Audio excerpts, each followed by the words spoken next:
अक्षय तृतीयाच्या सर्वांना खूप खूप शुभेच्छा। अक्षय तृतीया हे हिंदू पंचांगानुसार वैशाख शुद्ध तृतीया या दिवशी साजरा केली जाते।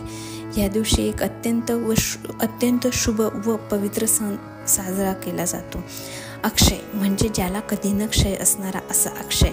या दिवशी दान, धर्म, खरेदी, शुभ कार्य अशा गोष्टी साजरा केल्या जातात। अक्षय तृतीयाचे महत्त्व म्हणजे शुभ कार्य, ह्या दिवशी सर्व शुभ कार्य केले जातात, जसे की लग्न, गृहप्रवेश, वास्तुपूजन या थेट साजरा करतात। या दिवशी दानाचेही महत्त्व आहे। अन्न, कपडे, धान्य, गूळ, फळे याचे दान केल्याने पुण्यप्राप्ती होते, धनसंपत्तीची वृद्धी होते। या दिवशी सोने, चांदी, नवीन वस्त्र, वाहने खरेदी करणे अगदी शुभ मानले जाते। याला धार्मिक अर्थही आहे।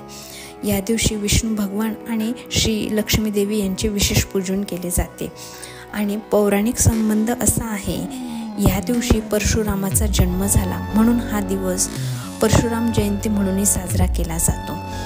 असा हा अक्षय तृतीयाचा सण मोठ्या उत्साहाने सर्वत्र साजरा करण्याची परंपरा आहे। पुनश्च एकदा सर्वांना माझे अस्तित्व माझे विचार या चॅनल मार्फत अक्षय तृतीयाच्या खूप खूप शुभेच्छा। धन्यवाद।